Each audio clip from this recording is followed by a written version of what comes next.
Hi, welcome to Infodumpies. My name's Brianne.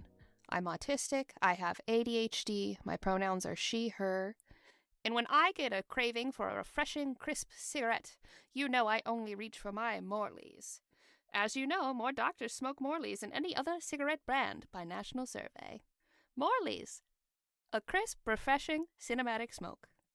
Hi, my name's Violet. My pronouns are she, her. I have ADHD, and I wish I could suck people up and steal their powers like Kirby does, so that I could suck up the powers of someone that's really good at making pizza, because I want pizza right now. I understand. And then maybe You want to suck someone off to get pizza. Yeah. I mean, that's a Monday, right? You know? Yeah. That's amore, as they say. Okay, so you initially thought you knew what I was going to talk about, but then I ended up having to expand the scope of my episode a little more, and it went places. Okay, so this is not just about how much you love cigarettes and smoking cigarettes. No. Okay. I do, in fact, have thrombophilia, which is the opposite of hemophilia, and smoking a cigarette would kill me much faster than it kills the normal person, so... Damn. I cannot actually partake. That was all a cinematic joke, because Morley cigarettes aren't real, and I'll get into that here in a minute. And I know you know some about this, but I'm going to go into more detail. Do you know what the Tommy Westphall Universe is? I've heard of this. I've seen an image of this. It's a bunch of big blocks connected together. Yes, so I'm going to send you this map. Yeah. I'm going to send you this map of the Tommy Westphall Universe. Don't get too absorbed looking at it now. Okay. But it's here for you. Yes, so the Tommy Westphall Universe is the universe of TV shows that are all connected by the very last scene of the very last episode of the 80s medical drama Saint Eslewhere. Okay. I do vaguely remember this. I remember, I think you showed this to me, and I was like, what the fuck is this? I showed it to you, and then I was making connections between TV shows that were in the same universe and getting really excited about them because they were absurd.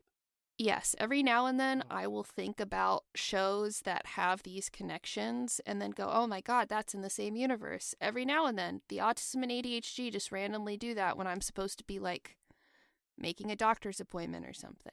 A bunch of fictional universes are all in the same universe because of the show Saint Eslewhere. The whole premise is that these shows exist in the mind of this child in this show, an autistic child named Tommy Westphall. Got it. So in the show Saint Eslewhere, Tommy Westphall is a character. It was an 80s medical drama, and he is the son of Dr. Donald Westphall on the show. And he's kind of barely in the show. He's only in 15 of the 137 episodes of the show. Huh. Okay. So his very final appearance, the series finale of the show, is where this universe was born. The final scene of the series takes us to Donald Westphall's apartment, where Tommy's sitting on the floor and he's playing with a snow globe. Donald walks in, but he's not a doctor. It looks like he's a construction worker. And there's another person there, another doctor from the show, but he's not a doctor. He's Tommy's grandpa in this scene. Huh. So the implication is that none of the medical stuff really happened. So Tommy is non-speaking, and in this end scene, Donald laments that he wishes he knew sometimes what his son was thinking while he was staring at the snow globe all day. And the camera zooms in on the snow globe, and we see the hospital from the show, St. Eligius, on the inside. The implication being that the events of the past 137 episodes were all made up by this autistic kid. Holy moly. That's wild. What a way to end a show. I would be livid. I would be livid if I watched this show and watched it live and had that All right, happen. what's worse, that or Lost? I didn't finish Lost because I was one of those people who was like, it's purgatory. And he's like, it's not purgatory. And then I got to season 3 and I'm like, it's totally purgatory. It's like 100%. What am I doing? Yeah. So I don't think that it's worse. I don't know if it's worse than Lost. I wasn't there. I wasn't part of the zeitgeist. But anyway, in Saint Eslewhere, they had crossovers with other TV shows in their run. So characters from the Bob Newhart show and MASH are either mentioned or fully appear on the show. And 3 of the doctors from the show go to visit the bar from Cheers. What? Yes, so we've already connected Cheers and Frasier to St. Elsewhere. So, okay, hold on. On the show St. Elsewhere, 3 of the doctors are like, we're going to go to a bar. And then they walk in, and there's Norm and Cliff Clavin and Sam and Diane, and it's Cheers as we all know it, and everyone's there. It's Cheers. It's not just the same bar. They go to Cheers. You're blowing my Fictional fucking mind. Cheers. Like, how do they even justify that in the universe? Oh, they don't. I watched an episode of Bones that crossed over with Sleepy Hollow, where you just had to accept that Ichabod Crane was helping with anthropology at the Smithsonian, okay? There was a New Girl Brooklyn Nine-Nine crossover that had no business happening. TV loves terrible crossovers. Okay. I'm here. I'm with you. For no reason. I've landed. For no reason. You launched me other than to get viewers. Yeah. They wanted to get viewers from both shows, so that's what they did. Just the idea of, like, I'm just imagining, like, the characters from Star Trek just randomly walking into the Cheers bar, and, like, there's Norm, and, like, hey, how's my old buddy Mulder, Fox Mulder at the FBI? Like, what the fuck? Oh, X-Files has a large part of why this connects so many shows. And also, I think I can see Star Trek on here. Yeah, Star Trek is for sure on there. God. Star Trek is for sure on there. That is just the cross. You are getting hung up on the very beginning of where this all crosses over. Oh, Lord. All right. I'm going to keep it together. So after St. Elsewhere ended, there were other shows that would reference St. Elsewhere, not just referencing the show, but referencing people and places in the show in a way that would intimate that they are in the same universe. And St. Elsewhere's St. Eligius Hospital exists there. What? Yes. Shows that have direct references to St. Elsewhere that imply that they are in the same universe include things like Degrassi Junior High, Chicago Hope, Oz, and Boston Public. Okay. Those are, like, believable. Degrassi? Believable. It's the word. Okay. Believable. Well, I found an article on this site, Unsupervised Nerds, that had a really great formula for how connecting St. Elsewhere to other shows go. Mm-hmm. Number 1, show A is St. Elsewhere is a dream. If show B is connected to show A, it is part of the same dream, right? Okay. If they are connected in the universe, they're part of the same dream. Therefore,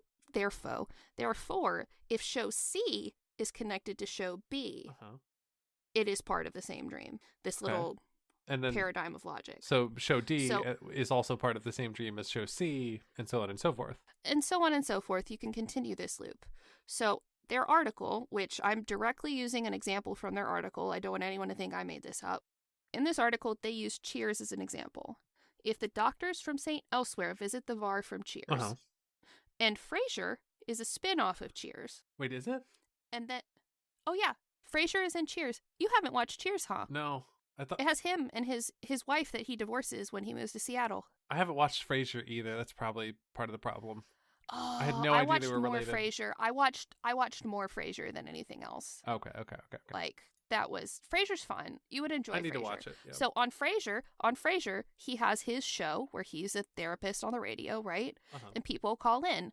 A continuing goof was that they would have actual, like, very, very, very famous musicians and other people and celebrities and fictional characters call in for advice. Oh, no. So on Frasier, his radio show has a caller who is a character from the John Larroquette Show named John Hemingway. Oh. The John Larroquette Show references a company named Yo-Yo-Dine, which is also a Thomas Pynchon thing, but there's a company called Yo-Yo-Dine, which is referenced in Angel as being a client of Wolfram and Hart. No. Another Wolfram and Hart client is the Weyland-Yutani Corporation. Oh my God! Which is both the weapons manufacturer in Firefly and the evil corporation from Alien. So, because of the Tommy Westphall universe, it wouldn't be completely off base to have Frasier Crane destroyed by a xenomorph on the new Frasier show they've been making. You could have a chest burster burst out of Frasier Crane, and it would be like, oh, they're all connected. Listen, this topic is very good, and I am listening with rapt interest, but also my brain hurts. Like, yes, TV does love their bad crossovers, but But, like, did nobody think, hey, St. Elsewhere references a whole bunch of shit that is other shows? And then those shows, nobody thought, hey, if we reference a whole bunch of other shows in our show, now we're implying that all of the... Nobody ever stopped to think, hey, maybe we're fucking up the timeline a little bit?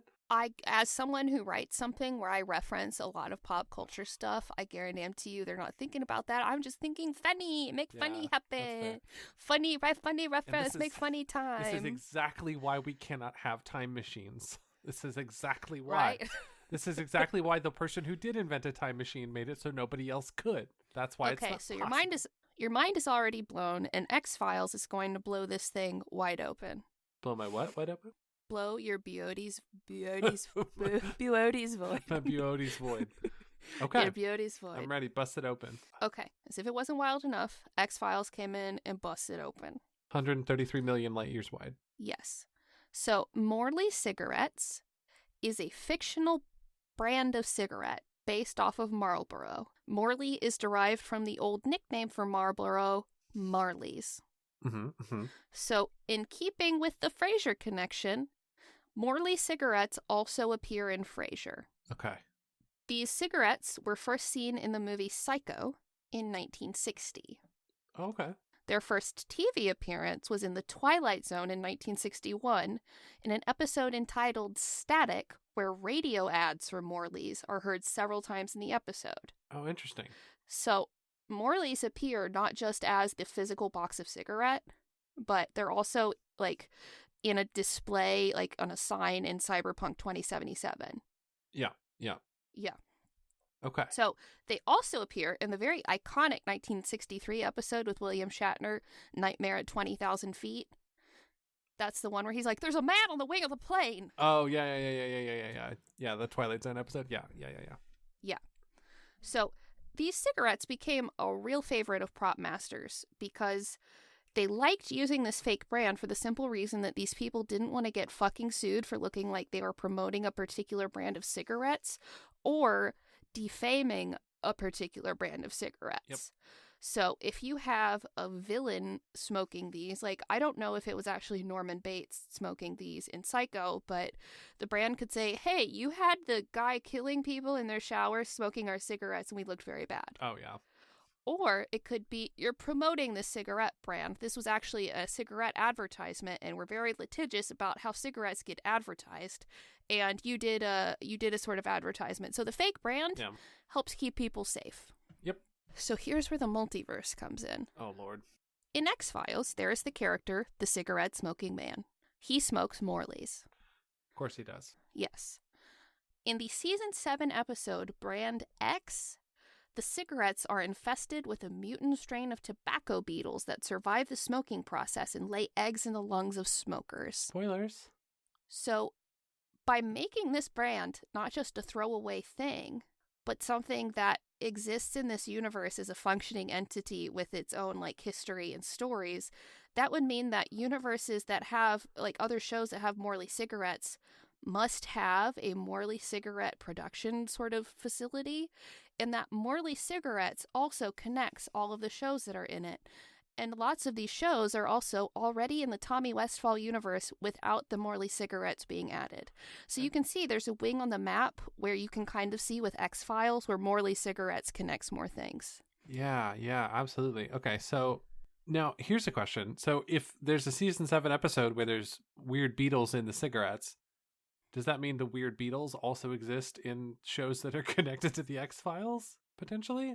Because they would be in the same universe as the X-Files. So you mean to tell me Malcolm in the Middle is smoking beetles? Yeah, she's looking at some notes. Yes, she's looking at the map. Yeah, if it was the same production facility, yes.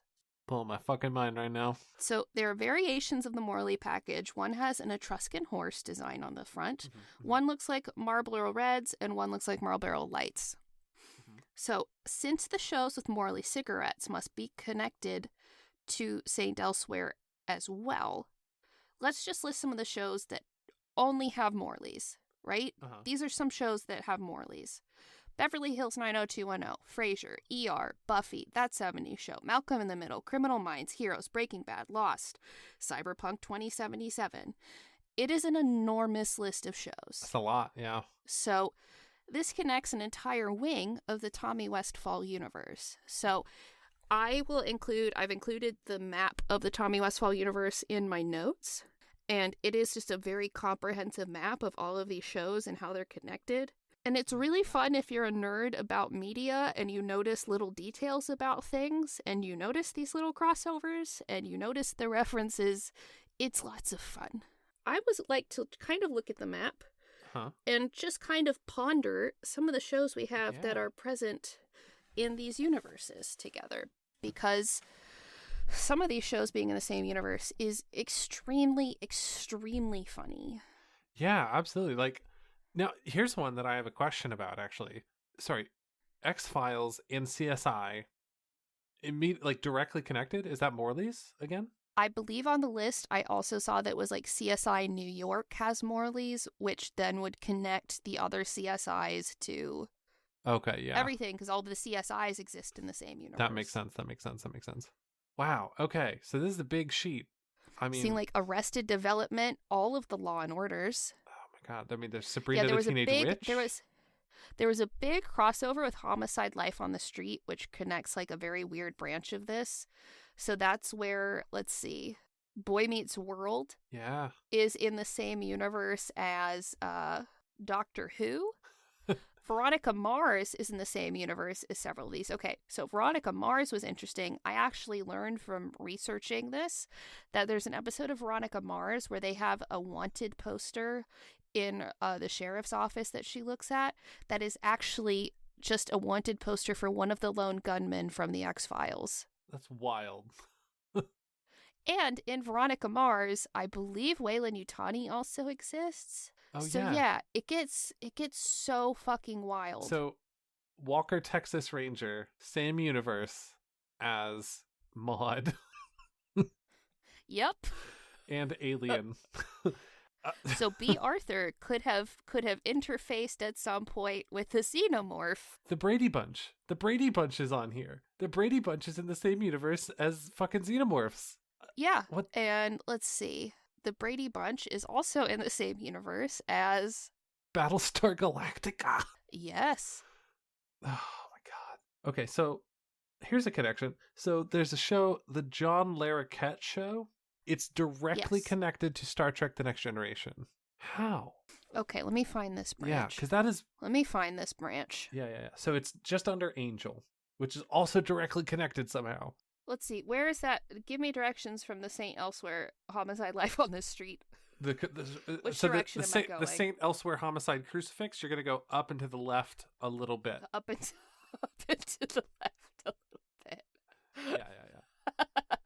So if you go north to X-Files, take a left at Buffy, take another left at Angel, you'll see the John Larroquette Show going down southward. I wonder. So John Larroquette was connected to Angel by the Yo-Yo Dine reference. Really? Yes, because that was the Wolfram and Hart thing. I don't know. I don't know how Angel is directly connected to Battlestar Galactica on this map. Oh yeah, and that's like its main connection. Interesting. I wonder if Weyland-Yutani gets referenced? It must be. Hang on. Angel. I feel like they must reference Weyland-Yutani somehow, or like something to do with someone at Weyland-Yutani or something. It's got to be some connection with like the law. I didn't find the direct connection of the John Larroquette Show and Star Trek: The Next Generation, but John Larroquette did play a Klingon in Star Trek 3 The Search for Spock. Okay. We're getting somewhere. It is no connection to Next Gen, but I also think that's extremely funny that it's like, oh no, of course John Larroquette has played a Klingon. Yeah, that checks out. Okay, so did you find the Angel Battlestar connection? No, I haven't yet. Interesting. If y'all find some of these like direct connections, I would love it. Or if I'm interpreting this map too directly, meaning that they must be directly connected, but I don't think I am. Yeah, like, okay, here's one that I know. So if you take the St. Elsewhere Crucifix and go directly up at Frasier and go left to Mad About You and Friends, in Friends... Okay, so the very left of the St. Elsewhere crucifix. Oh, yeah. Go Okay, I see it. Yep. And over one to the left. I'm there. So that one, I actually know. Mad About You had a really horrible waitress that was a regular whenever they were at their coffee shop in that show, named Ursula, and she was a really incompetent waitress. Okay. And that Ursula waitress is Phoebe Buffay's twin sister, Ursula, from Friends. And there's actually an episode where Helen Hunt and someone else from Mad About You go to the Central Perk because they want to get away from that very bad waitress they had and run into Phoebe thinking they've run into the same woman they were trying to avoid. So that is connected. That is wild. TV, like 80s and 90s, they were such sluts for a crossover. Really? Yeah. Such sluts for a crossover. And like, I am too. I love to see it. But anyway, I could stare at this thing and like Google connections all day.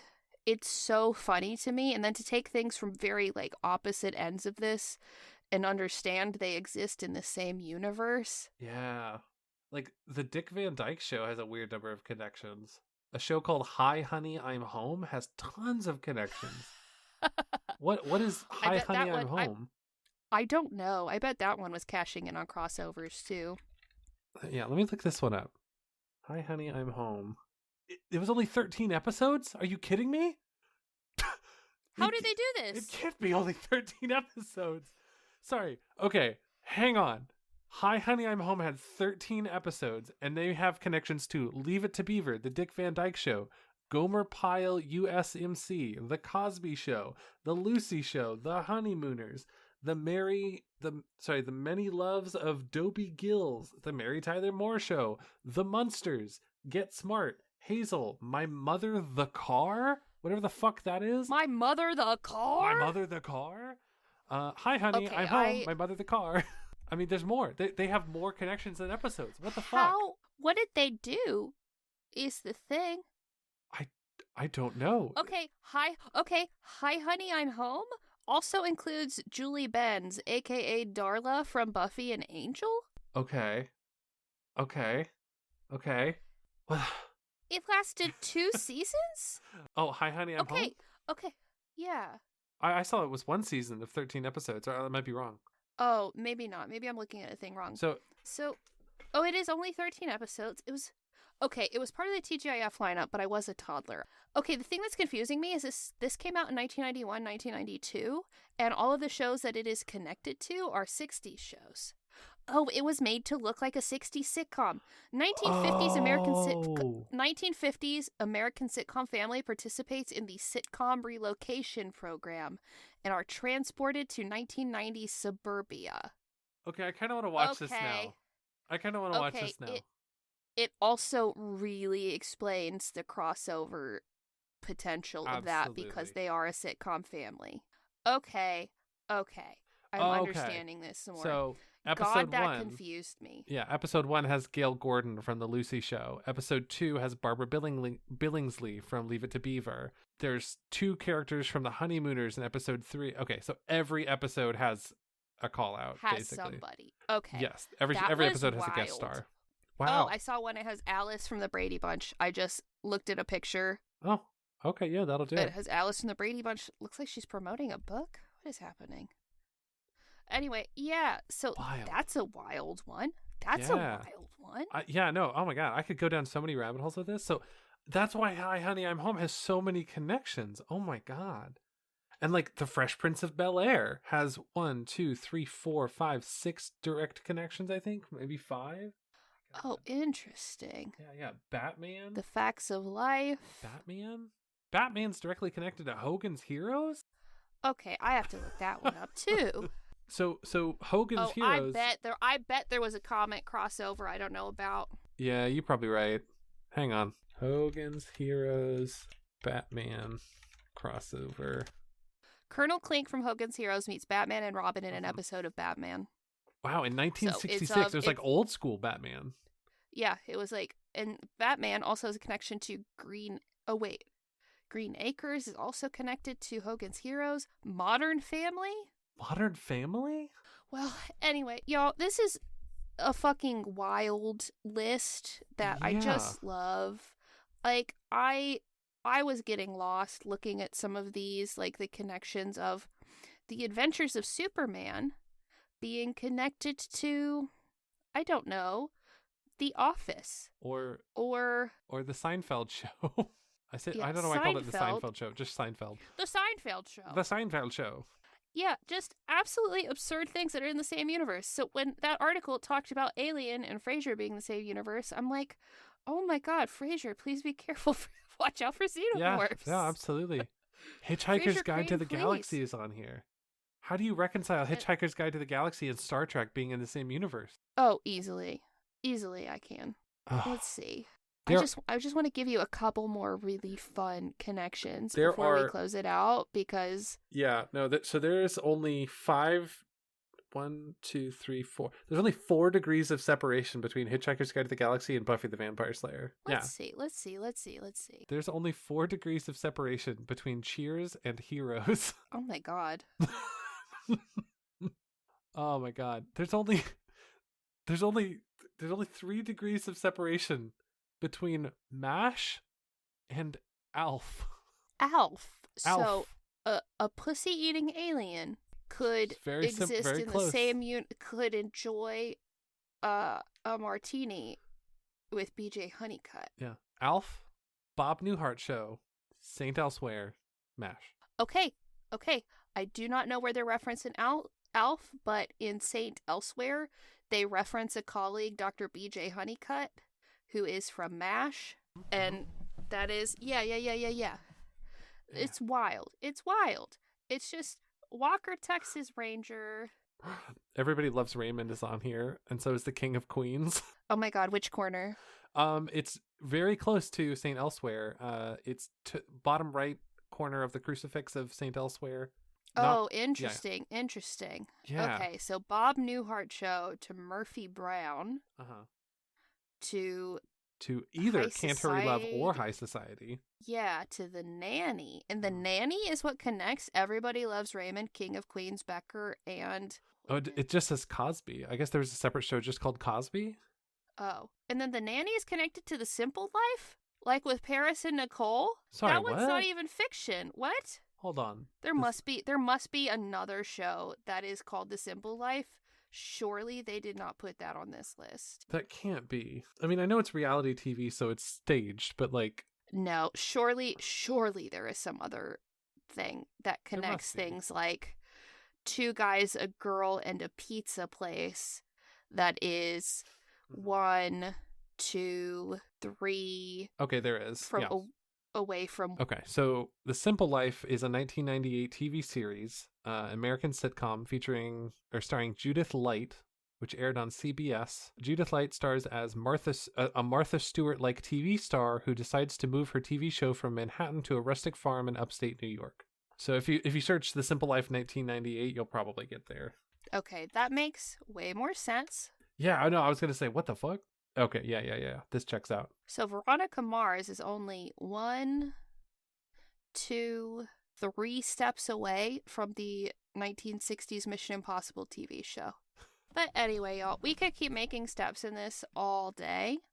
Yeah, that's the Tommy Westphall universe that is connected in large part by cigarettes. And I think it's neat, and I do like to imagine that they're all in the same universe.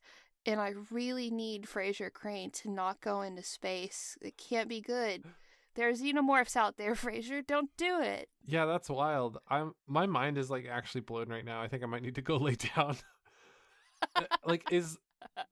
I feel like I'm looking around. I feel like I'm gonna see like Garfield on here or something. Like, are there cartoons on here? How far does this go? Yeah, if they included comics, like there was a free comic book day comic that was a Buffy Alien double feature thing. It was both Dark Horse, but like... Oh my god. Yeah. And like, I mean, we get into like stuff, if we include that, we get into stuff like Archie comics and the crossovers with Sonic the Hedgehog. And like, Predator. And Predator, yeah. Holy moly. Have you seen that? There's an Archie versus Predator. Yeah. You told me about it. Yeah, it's really fucking funny. Hey, your comic recommendation of the day, it's really fucking funny. It is more Predator than Archie, and it is very fucking funny. They murder them. Sorry, who murders who? Predators. Predator murders Archie? Okay, here, let me... God, you told me about this, but I never actually looked it up. Hold on. Okay, I just Googled it. It's very good. It has Archie in swim trunks and he has a surfboard, and there's Veronica on the left in a bikini and a sarong, and she's like posing. And then there's Betty and Jughead and everybody, and they're all chilling in the bushes like they're hanging out on the beach. And then there's the Predator just looming in the background. His face is like shadowed. So I'm looking at a picture of the Predator completely chewing off someone's body and holding up a skull and a spinal column, and Betty and Veronica are like freaking out, and Veronica is holding Archie as he watches it happen. Okay. I'm also Archie takes a knife to the head and gets exploded. Oh my god. Here, let me send that to you. Now there's a cute one here. There's Archie versus Predator 2 number 4, which has Betty and Veronica having a pillow fight with the Predator. That's cute. There's also one that looks like the very iconic cover of them sharing a milkshake, but it's instead of Veronica, it's a Predator with Betty and Archie. Cute. But anyway, I just sent you some actual internal art. Oh my god. It is violent. It is more Predator than Archie. Jesus. Like he kills the gang from Riverdale real bad. He destroys. I'm sending her. Destroyed is the only word. I sent her a panel where Archie is destroyed by a predator. Hey gang, this is not for kids. Oh my God. It's not. No, it's not. No. When this book was coming out, I was still working at the comic book store, and one of my coworkers was like, "Archie, kids section." I was like, "Hey, bud, no, big no, stop, no." There's a picture here of Betty with her right arm cut off, stabbing the Predator in the chest with what looks like a power tool of some sort, and she's covered in blood, while Veronica bashes him over the head with a mace or like a maul of some kind. Jesus. So if we open up to comics, Alien exists in the Tommy Westphall universe, and so does Predator, because there's Alien versus Predator. So Archie and the gang from Riverdale, which I would say is inherently connected to the Riverdale TV show, are also part of the Tommy Westphall universe, if we're including comics. My brain. Anyway, I'm gonna go make sure my girlfriend is not bleeding from her ear after learning about seeing the multiverse here. Oh, no, just my eyes. Just my eyes. Just your eyes. That's fine. But thank you, everybody. And before I go, I wanted to say again, if you didn't listen to last episode, we need you to help us. We need guests for Infodumpies, and if you would go to our show details, there is a link to the Infodumpies guest interest form that you could fill out if you are interested. Please do not be sad if I do not pick you. We rarely do guests because I cannot handle talking to people that do not live in this house very often, and it is tiring to me. So if we do not pick you, it is not that we don't like you or your topic. It's just we have a very limited number of people, and this show comes out bi-weekly, and I have to limit some things. But if you are a listener, you know what kind of topics we want, and you won't fill out things like, "My special interest is helping you raise your vibration and get locked into fully embracing a winning mindset, making six figures." Like, productivity core maxing. But anyway, that's the Tommy Westphall universe. Sorry for blowing your minds. Bye-bye. Thank you, bye.